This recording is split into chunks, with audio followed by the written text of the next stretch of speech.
Okay મિત્રો, welcome. Okay, હવે આપણે નવો ટોપિક લઈએ છીએ મિત્રો. આ ટોપિક છે કયો? તો કે મેનેજિંગ ડિરેક્ટર અંગે કંપની ધારાની જોગવાઈઓ. આખો નવો ટોપિક છે. હજુ આમાં બધા અલગ અલગ ટોપિક છે. આપણે અલગ અલગ ટોપિકને છે ને એ નાના ટોપિકમાં અલગ અલગ વિડીયો આપણે બનાવીએ છીએ, જેથી કરીને એ ટોપિક પૂરતા તમને યાદ રહે, મગજમાં સેટ થાય, વ્યવસ્થિત રહે, બરાબર છે, તમને ખ્યાલ આવે એ હેતુથી. તો હવે નાનો બીજો એક વિડીયો બનાવી રહ્યા છીએ, બરાબર. બીજો ટોપિક છે, હવે આપણે એક ટોપિકનો એક વિડીયો બનાવીએ, આખા એક ટોપિકનો. એટલે કોઈ વિડીયો 12, 15, 20 મિનિટ, 25 મિનિટનો વિડીયો બને છે, બરાબર. એ પ્રકારે આપણે વિડીયો બને છે, એટલે એક આખો એક ટોપિક આપણો પૂરો થશે મિત્રો. હવે આપણે બીજો એક ટોપિક લઈએ છીએ, નવો ટોપિક છે, જેનું નામ છે મેનેજિંગ ડિરેક્ટર અંગે કંપની ધારાની જોગવાઈઓ, provision of company act for managing director. હવે મેનેજિંગ ડિરેક્ટર એટલે ખ્યાલ છે ને શું? એટલે કે કંપનીનું સંચાલન કોણ કરે? તો કે કંપની ધારા પ્રમાણે કંપની સંચાલકોની તમામ સત્તાઓ સંચાલક મંડળમાં સ્થાપિત થયેલી હોય. એટલે કંપનીનું સંચાલન કરવા માટે એક મંડળની રચના કરવામાં આવે, એટલે સંચાલક મંડળ કહેવાય. તો આ સંચાલક મંડળની અંદરથી કોઈ એક વ્યક્તિની નિમણૂક કરવામાં આવે, બરાબર, કે જે કંપનીના રોજબરોજના વહીવટ સંભાળે. એને શું કહેવામાં આવે છે? મેનેજિંગ ડિરેક્ટર કહેવામાં આવે, બરાબર છે. હવે જો મેનેજિંગ ડિરેક્ટર શું કરે છે? હવે બીજા બધા ડિરેક્ટર રોજ ના આવી શકે, બરાબર છે. હવે તમને કે મને કહ્યું કે ભાઈ તમે રિલાયન્સના ડાયરેક્ટર બનો, રોજ જઈ શકો બોમ્બે? ના, જ્યારે કામ હોય ત્યારે જઈએ, બરાબર છે. એ સિવાય તમે જઈ શકતા જાઓ તો બી વાંધો નથી, પણ આપણે દરેક વખત આપણે જઈ ના શકીએ, બરાબર છે. એ બાબત આપણા માટે અગત્યની છે. આપણી પાસે સમયનો, આપણી પાસે 100 કંપનીઓ હોય તો આપણે પછી જવાબદારી કોને આપી? મુકેશભાઈને આપી જવાબદારી, મુકેશભાઈ તમે સંભાળો, બરાબર. મારી પાસે 100 કંપનીઓના વહીવટ અલગ અલગ રીતે સંભાળો, એટલા માટે, બરાબર છે. આ બાબત ખાસ ધ્યાનમાં રાખવા જેવી છે, બરાબર. હવે આમાં વાત કરીએ છીએ તો કે સત્તાઓ,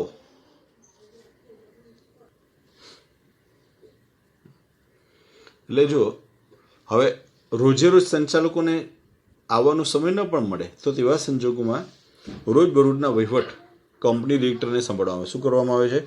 રોજબરોજના વહીવટ કંપની ડિરેક્ટર, મેનેજિંગ ડિરેક્ટર સંભાળે છે. એટલે જો મેનેજિંગ ડિરેક્ટર કંપનીના રોજબરોજના વહીવટ સંભાળે છે. મેનેજિંગ ડિરેક્ટર શું કરે છે? રોજબરોજનો વહીવટ સંભાળે છે, બરાબર. આ જો ખાસ અંડરલાઈન કરજો કે મેનેજિંગ ડિરેક્ટર કંપનીના રોજબરોજના વહીવટ સંભાળે છે, બરાબર. હવે એમાં શું છે? એ સિવાય તો કે તેમનું કામ સંચાલક મંડળે નક્કી કરેલ નીતિઓને અમલમાં કરવાનો છે. એટલે કંપની ધારા પ્રમાણે શું કહી શકે મિત્રો? તો કંપની ધારા પ્રમાણે મેનેજિંગ ડિરેક્ટર ચાવીરૂપ સંચાલકીય વ્યક્તિ કહેવાય છે, KMP, કી મેમ્બર પર્સન કહેવાય, બરાબર છે.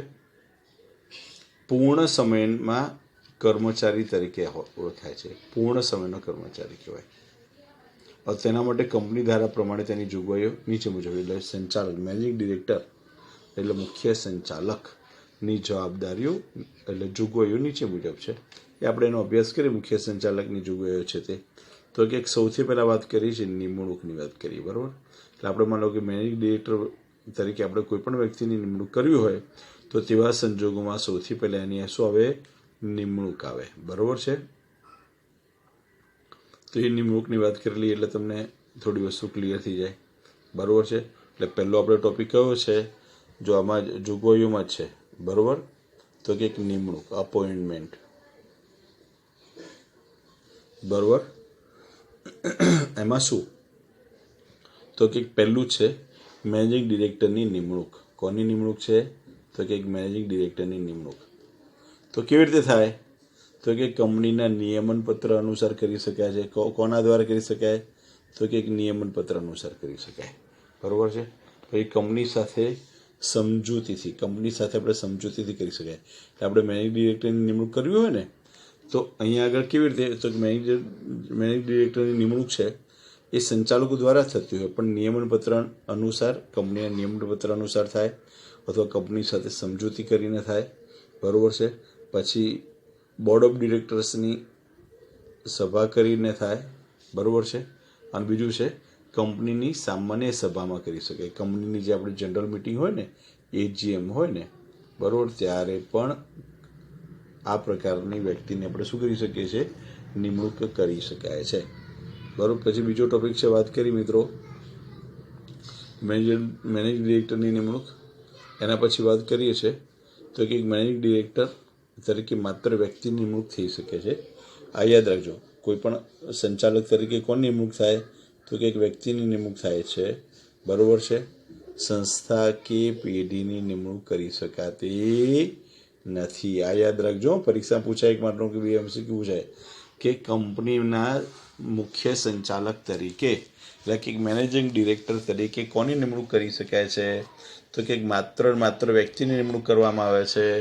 પેઢી કે સંસ્થાની નિમણૂક કરી શકાતી નથી. યસ, યાદ રહી ગયું ને? ઓકે, સરસ. પછી શું છે તો કે કંપની ધારાની જોગવાઈ અનુસાર એક જ સમયે મેનેજિંગ ડિરેક્ટર અને મેનેજરની નિમણૂક કરી શકાય નહીં. એક જ સમયે મેનેજિંગ ડિરેક્ટર અને મેનેજરની નિમણૂક કરી શકાતી નથી. આ પણ યાદ રાખજો. પહેલાં મેનેજિંગ ડિરેક્ટરની નિમણૂક થાય ને પછી મેનેજરની નિમણૂક થાય. એક સાથે આવી રીતે આપણે નિમણૂક કરી શકાતી નથી. પછી છે મેનેજિંગ ડિરેક્ટરની નિમણૂક એક સાથે 5 વર્ષ માટે કરી શકાય. કેટલા વર્ષ માટે કરી શકાય છે? 5 વર્ષ માટે કરી શકાય. એના પછી નિમણૂક સંચાલક મંડળ દ્વારા કરવામાં આવશે.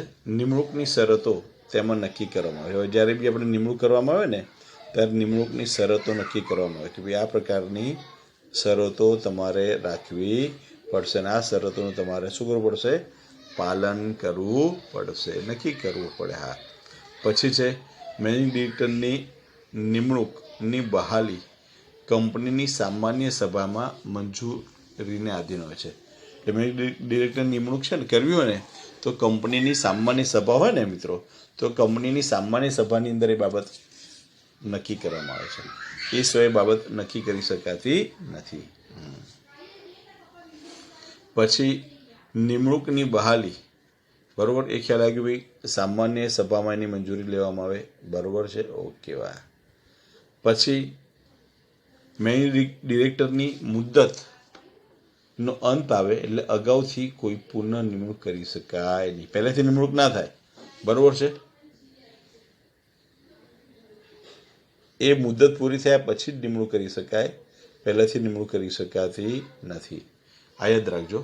પછી જણાવેલ શરતો હોય પછી અસંગત નિમણૂક માટે કેન્દ્રની મંજૂરી લેવી પડે. હવે શરતોને આધીન બરાબર કેન્દ્ર સરકારની નિમણૂક માટેની મંજૂરી લેવી પડે. ભાઈ કેન્દ્ર સરકાર કહે ને ત્યારે જ આપણે નિમણૂક કરી શકીએ, સિવાય નિમણૂક કરી શકાય નહીં. એટલે એના માટે કેન્દ્ર સરકારની નિમણૂક મેળવવી જરૂરી છે. એટલે લિખિત સમજૂતી આપણે મેળવી શકાય છે. બરાબર છે? પછી વાત કરીએ છીએ તો કે મેનેજિંગ ડિરેક્ટરની નિમણૂક થયાના 60 દિવસમાં કંપનીના રજિસ્ટ્રારને MRI માં જવું પડે છે. ફોર્મ MRI, બરાબર, 60 દિવસમાં કંપની રજિસ્ટ્રારને જણાવવું પડે. એટલે આપણે જો નિમણૂક કરવામાં આવે, મેનેજિંગ ડિરેક્ટર તરીકે નિમણૂક થાય ને એટલે આપણે સંચાલક મંડળ દ્વારા મેનેજિંગ ડિરેક્ટરની નિમણૂક થાય અને મેનેજિંગ ડિરેક્ટરની નિમણૂક જેવી થાય એવી તરત જ આપણે કંપની સેક્રેટરીને એની શું કરવી પડે છે? જાણ કરવી પડે છે. બરાબર. પછી બીજું છે મેનેજિંગ ડિરેક્ટર વધુમાં વધુ 2 કંપનીમાં ડિરેક્ટર તરીકે કાર્ય કરી શકે છે અને કાર્ય કરવા માટે ઠરાવ પસાર કરવો પડે. આ યાદ રાખજો ખાસ મિત્રો, સૌથી મહત્વનું છે. તો કે મેનેજિંગ ડિરેક્ટર વધુમાં વધુ કેટલી કંપનીમાં? તો કે 2 કંપનીમાં ડિરેક્ટર તરીકે કાર્ય કરી શકે છે. બરાબર. એનાથી વધારેની 2 જ કંપનીમાં ડાયરેક્ટર બની શકે. બરાબર છે? તો મિત્રો આપણે આ વાત કરી, આપણે શું વાત કરી? નિમણૂકની વાત કરી. કોની? તો કે મેનેજિંગ ડિરેક્ટરની નિમણૂકની વાત કરી. હવે જેવી મેનેજિંગ ડિરેક્ટરની નિમણૂકની વાત કરીએ તો પછી એના પછી તરત જ આવશે બીજો ટોપિક, તો કે મેનેજિંગ ડિરેક્ટરની લાયકાતો અને ગેરલાયકાતો. બરાબર મિત્રો, આપણે જે વાત કરી મેનેજિંગ ડિરેક્ટરની વાત કરી છે, તો મેનેજિંગ ડિરેક્ટરની અંદર બધા અલગ અલગ પાર્ટ છે, બરાબર છે.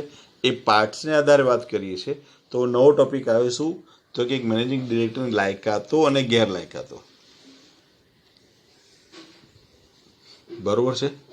લાયકાતો અને ગેરલાયકાતો બંને હોય છે જ, એટલે એ વાત છે અહીંયા આગળ વાત કરીએ છીએ, બરાબર છે. તો કે જો આપણે શું કયો ટોપિક ભણીએ છીએ, તો કે મેનેજિંગ ડિરેક્ટરની લાયકાતો અને ગેરલાયકાતો, બરાબર. ચલો અંદર પહેલું જ ટોપિક છે, યાદ રાખજો.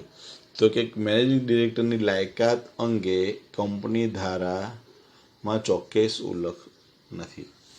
લાયકાત નહીં ભાઈ બીકોમ જોઈએ કે એમકોમ જોઈએ કે એન્જિનિયર જોઈએ, એવી કોઈ જ લાયકાત નથી મિત્રો, સમજ્યા. એટલે જો કંપનીના સંચાલક બનો છો તો તેના માટે લાયકાતની જરૂર નથી. હા, પણ કંપનીમાં જો તમારે મેનેજર બનવું છે તો લાયકાતની જરૂર છે. કેવી ભલિયારી કહેવાય મિત્રો, કે જે અભણ છે એ આપણો બોસ બની શકે, અને આપણે વધારે ભણેલા છીએ તો આપણે એના અંડરમાં કામ કરવું પડે. લાયકાત મેનેજિંગ ડિરેક્ટર નક્કી કરવામાં આવેલી નથી. માત્ર એની પાસે રૂપિયા હોય એટલે સ્વાભાવિકપણે એ મેનેજિંગ ડિરેક્ટર બની શકે છે, ઇન્વેસ્ટમેન્ટ કરી શકે છે, બરાબર છે. હા, પણ સામાન્ય સંજોગોની અંદર વાત કરીએ ને, તો આપણે જ્યારે પણ કોઈ પણ વ્યક્તિની નિમણૂક કરીએ છીએ તો કે મેનેજર ડિરેક્ટરની જ્યારે નિમણૂક પામનારી વ્યક્તિ કેવી હોય, તો કે અનુભવી હોય, કલ્પનાશીલ હોય, જે તે ધંધા અંગે ટેકનિકલ જ્ઞાન, બરાબર, ટેકનિકલ જ્ઞાન ધરાવતો હોય તો જ આ શક્ય બની શકે નહીં, બરાબર છે. ટેકનિકલ જ્ઞાન હોવું જોઈએ, બરાબર, તો જ સારું વાત છે, બાકી સારી વાત નથી, બરાબર. એટલે કલ્પનાશીલ હોય, જે તે ધંધા અંગે કે નિકાલ અંગે ને અમુક સગવડો, અમુક જ્ઞાન આપવામાં આવ્યું હોય, બરાબર છે. એટલે આ બધી બાબતો, અમુક બાબતો જરૂરી છે. પછી એ જે તે વિષય નિષ્ણાત હોય, બરાબર, વિષય નિષ્ણાત હોય, વિષમ પરિસ્થિતિમાં યોગ્ય નિર્ણય લઈ શકતો હોય, બરાબર. એટલે આ બધી બાબતો આપણા માટે જરૂરી છે. એના માટેની ગેરલાયકાતો આખી નીચે લિસ્ટ આપેલું છે, બરાબર. તો લિસ્ટ આખું આપણે જોઈ લઈએ એટલે તમને ખ્યાલ આવશે.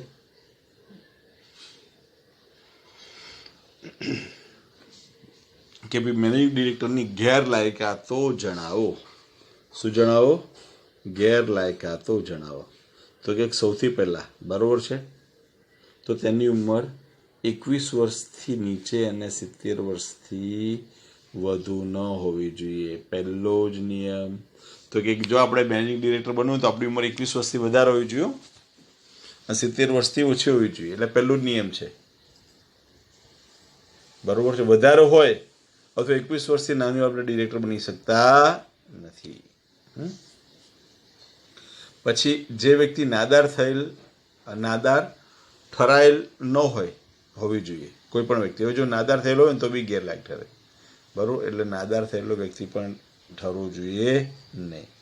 પછી શું છે, તો કે નિમણૂક પામનાર વ્યક્તિ એ પોતાના લેણદારોને નાણાં ચૂકવેલ ન હોય તો તે નિમણૂક માટે ગેરલાયક ઠેરવે છે. પોતાના લેણદારને ચૂકવવા નાણાં તો જોઈએ ને, તો નાણાં ચૂકવવા પડે, નહીંતર શું, તો કે ગેરલાયક ઠરી જાય, બરાબર છે. એના પછી આગળ વાત કરીએ તો કે એટલે શું ગેરલાયક ઠરે છે. પછી વાત કરીએ પ્રવર્તમાન સમયમાં જુદા જુદા કાયદા હેઠળ વ્યક્તિ શું આવે છે કે અલગ અલગ પ્રકારના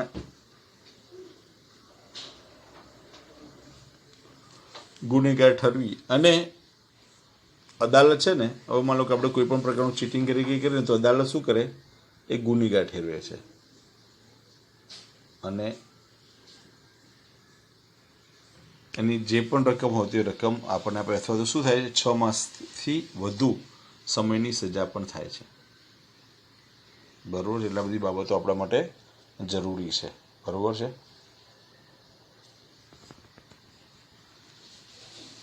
હવે બીજી રીતે વાત સમજાવું તમને કે માનો કે આપણે કોઈ પણ વ્યક્તિને સંચાલક એટલે મેનેજિંગ ડિરેક્ટર તરીકે, એમડી તરીકે નિમણૂક કરીએ છીએ ને, તો એ વ્યક્તિ ક્યારે 6 માસથી વધારે સમયની સજા ભોગવેલી ન હોવો જોઈએ, એટલે જેલમાં રહેલો ન હોવો જોઈએ. જો જેલમાં રહેલો હોય ને તો એ એમડી તરીકે એ વ્યક્તિ ગેરલાયક ઠરે છે, બરાબર છે.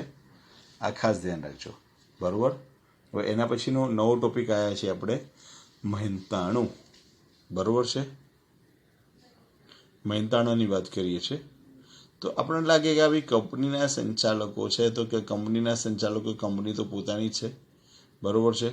તો કે ભાઈ એમાં તો હવે ક્યાં જરૂર જ પડે, કેટલા બધા રૂપિયા મળી શકે? ના મળી શકે? ઘણા બધા રૂપિયા મળી શકે ને. હા, પણ એના માટેના અમુક નિયમો છે, બરાબર છે. એ નિયમોને આધારે આપણે શું કરીએ છીએ? એ મહેનતાણું નક્કી કરીએ. હવે મહેનતાણું છે ને એ કઈ રીતે હોઈ શકે? તો કે જો પહેલું તો પૂર્ણ સમયના મેનેજિંગ ડિરેક્ટરને મહેનતાણું કંપનીની સામાન્ય સભામાં મંજૂરી સિવાય કંપનીના ચોખ્ખા નફાના 5% સુધી આપી શકે છે. મંજૂરી ન હોય ને તો કંપનીના ચોખ્ખા નફાના કેટલા ટકા? 5% સુધી આપી શકાય છે. વધારે ના આપી શકાય, 5% સુધી આપી શકાય છે. પછી ખંડ સમયના મેનેજિંગ ડિરેક્ટરની મહેનતાણું કંપનીની સામાન્ય સભાની મંજૂરી વિના ચોખ્ખા નફાના 1% કરતાં વધારે આપી શકાય નહીં. એટલે જે ખંડ સમયના હોય ને એને કેટલા? તો કે ચોખ્ખા નફાના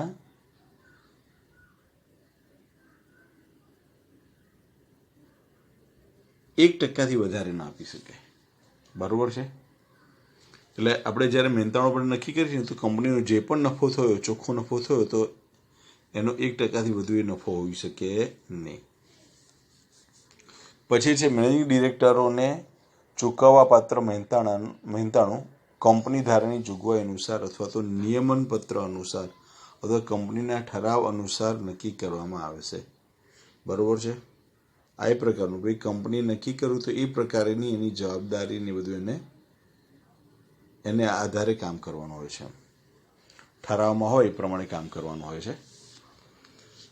પછી જ્યારે કંપની ધારા મુજબ કંપનીએ કોઈ ધારાધોરણનું પાલન ન કર્યું હોય ત્યારે જો પુનઃ તૈયાર કરેલ નાણાકીય હિસાબો મુજબ જો મેનેજિંગ ડિરેક્ટરને વધુ નાણાં ચૂકવાયેલ હોય તો તે વધારેની રકમ વસૂલી શકાય છે. હા, તો મિત્રો જુઓ, હવે આપણે હિસાબ ન કર્યો હોય ને આપણે સંચાલક જે એમડી હોય, આપણા સંચાલક હોય, તો એ સંચાલકને વધુ નાણાં ચૂકવાઈ જાય, બરાબર, ભૂલથી આપણે વધારે નાણાં ચૂકવાઈ જાય, બરાબર, તો એ રકમ આપણે શું કરી શકીએ છીએ? આપણે પાછી લઈ શકીએ છીએ, બરાબર છે. એટલે કે વસૂલી શકીએ છીએ. હવે માન લો કે હવે કંપનીના આપણે 1% રકમ અહીંયા નક્કી કર્યું છે ને, બરાબર છે. તો જે પણ નફો થયો હોય એ નફાના 1% આપણે એને આપી દેવાનો હોય, મહેનતાણું. હવે માન લો કે આપણે નફો વિચાર્યો કે 100 કરોડ, તો એને 1 કરોડ આપવાનું હોય ને. હવે 100 કરોડની જગ્યાએ 50 કરોડ નફો થયો છે, તો આપણે હવે એને કેટલા? 50 લાખ આપવાના હોય ને.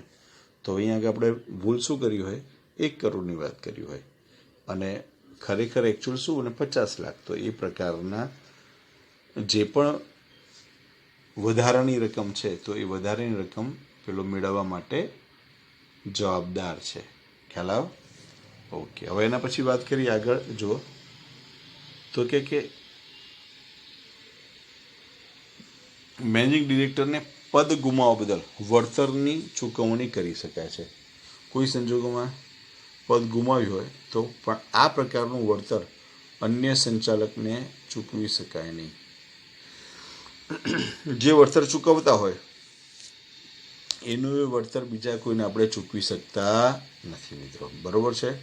તો આપણે એની હતી આખો ટોપિક આપણે પૂરો કર્યો. હવે એની અંદર બીજો ટોપિક છે શું? તો કે મેનેજિંગ ડિરેક્ટરની સત્તા અને ફરજો, બરાબર. મેનેજિંગ ડિરેક્ટરની શું આવે? સત્તા અને ફરજો. તો આપણે સત્તા અને ફરજોની વાત કરી લઈએ. આખો આપણે આ ટોપિક પૂરું થઈ જાય, બરાબર. મેનેજિંગ ડિરેક્ટરની આપણે શું ભણીએ છીએ? સત્તા અને ફરજો. ચલો હવે વાત કરીએ સત્તા, બરાબર. સત્તા તો કે કેવી રીતની સત્તા હોય છે? તો કે કંપનીમાં છે ને મેનેજિંગ ડિરેક્ટરનો હોદ્દો કેવો છે? સર્વોચ્ચ છે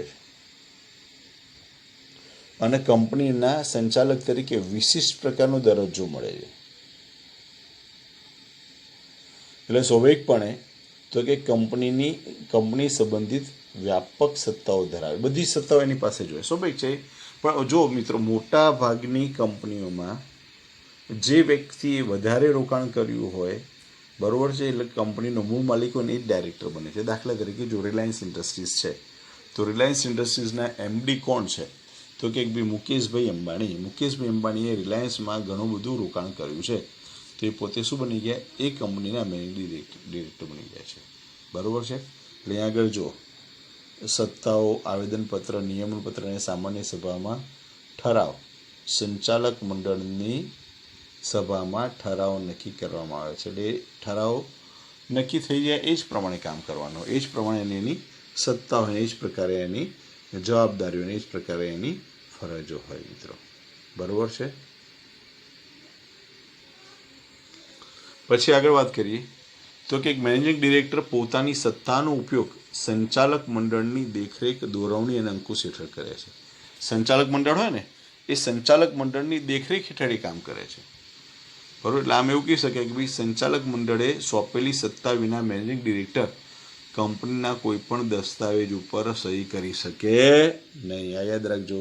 તો કે મેનેજિંગ ડિરેક્ટર કંપનીના કોઈ પણ પ્રકારના દસ્તાવેજ ઉપર સહી કરી શકતો નથી, બરાબર છે. એટલે કંપનીની મોહર પણ લગાવી શકે નહીં, બરાબર છે.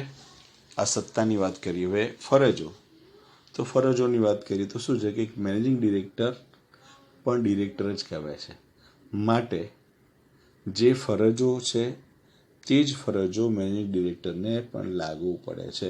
એટલે સંચાલકોની જે ફરજો છે એ આપોઆપ એ જ ફરજો કોને લાગુ પડે છે? મેનેજિંગ ડિરેક્ટરને લાગુ પડે છે મિત્રો, બરાબર છે. તો અહીંયા આગળ આખું મેનેજિંગ ડિરેક્ટરનો આખો જે ટોપિક છે એ મેનેજિંગ ડિરેક્ટરનો આખો ટોપિક આપણે પૂરો કર્યો મિત્રો, બરાબર છે. હવે આ લેક્ચરમાં આટલું જ, બરાબર છે. હવે પછી આપણે અગાઉ મળીશું.